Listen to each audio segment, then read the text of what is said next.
In a previous video, I showed this little MP3 player that you could use to make 3D prints talk.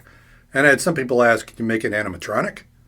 So I made a demo. In 3 years, Cyberdyne will become the largest supplier of military computer systems. I'll explain it all on today's Filament Friday.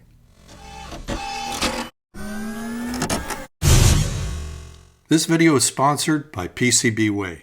First thing I did was just do a search to see if there's any animatronic heads out there. And there's several, but I found one that I really liked, and that was a skull. And it was already designed with a jaw and a mount for a little servo. So the servo would mount in here like this inside the head, and then the jaw just snaps into it like this so it can move. And the servo arm just goes in here and moves this jaw up and down. So this is just a little micro servo, a 9-gram servo, really easy to control from a microcontroller such as Arduino, and you can position the jaw any way you want with just a little bit of code. Now I actually found this design on Thingiverse. It's from 2013, so it's pretty old, but it's actually a pretty good design, and it's by a user named Death Metal.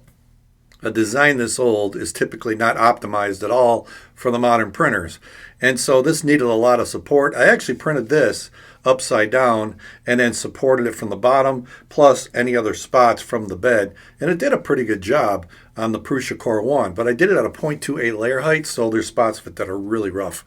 And then I did the jaw at a weird angle with a lot of supports, but the supports broke off easy enough, the design came out good enough, and the jaw moved well. So the only question was, would the servo motor fit in the socket as it was designed?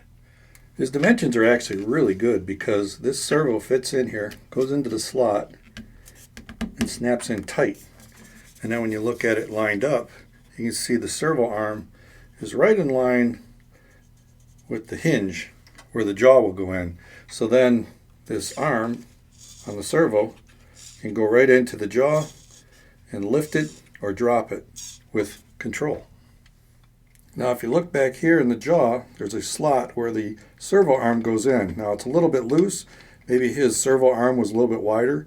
So as the servo moves, it lifts the jaw up and drops it back down. So it could be a little tighter. I could improve on that, but I'm going with his design for now, and I really don't think it's a big deal because gravity is going to hold it down, and then this thing will just lift it up.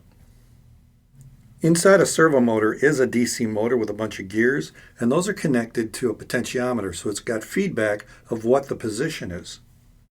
And it's really easy to connect. There's only 3 wires. There's a power, which is 4.5 to 6 volts. You've got ground, and then you've got a signal wire that tells it what position you want the arm to be in. And that's done through pulse width modulation. Every 20 milliseconds, a new pulse is given to it, and it's either 1 to 2 milliseconds. So 1 millisecond pulse is all the way to the left, 2 milliseconds is all the way to the right, and 1.5 milliseconds is right in the middle. But you really don't have to worry about that because there's all kinds of sample circuits out there to show you how to drive a servo motor and sample code like Arduino or other microcontrollers that take care of it for you with a single command. I had already built up a circuit for Arduino to control the MP3 player, so all I had to add was the servo control to get this bot to work. Now, his original design had this stand. It's still got some of the supports in it, but you could put a servo right in here, and then a big bearing would go right in this big circle to help support it, and then a shaft would come up to the head. That way you could turn the head left and right. Well, the shaft really wasn't that good of a design, and so I decided to set this aside and just design in Tinkercad just a standard flat stand for the head to go on, right into the slot just like that. And it seemed to work okay, but the wires kept getting in the way. So I got rid of that design, improved it with one with holes so the wires could actually go through it, because I've got LED eyes that go in here and the wires come down for that. So when I put everything on top of the stand, the wires were pushing it off the stand. So then I had to design it again with a trough on the top here, and that's what's on the final skeleton. It fits over nicely and the wires don't get in the way. So as usual, it took 3 designs to get it right in Tinkercad. Now the more I played with this, the more I saw Terminator than I did the Craig Ferguson Jeff robot. Now I know this isn't the actual Cyberdyne ectoskeleton, which is, I'm not that into the sci-fi, but I always loved Terminator.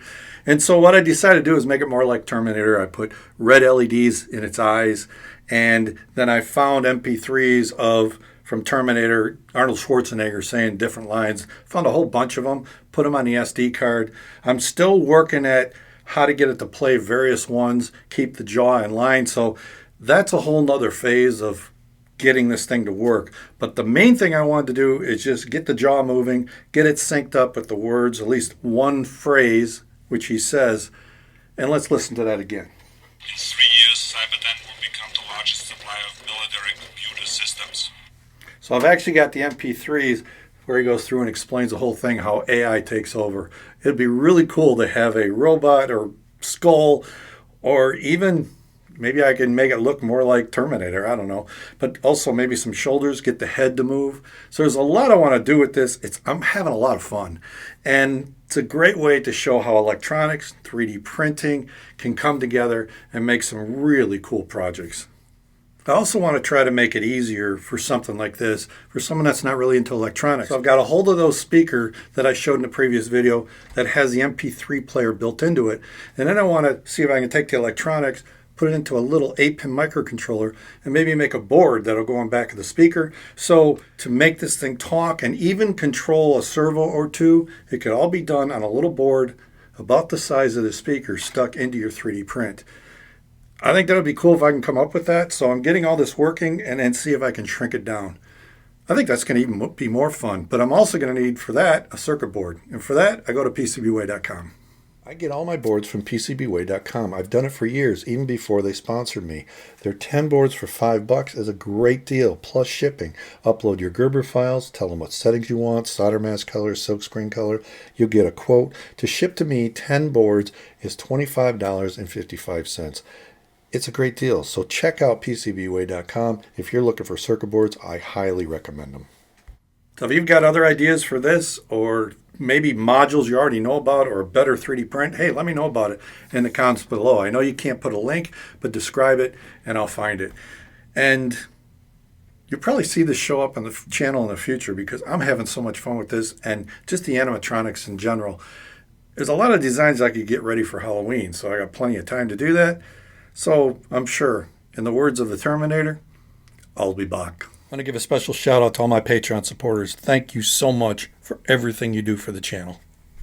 If you like what I'm doing here, maybe check out some of the videos popping up. If you want to help support the channel, Patreon is one way, or a membership at thangs.com.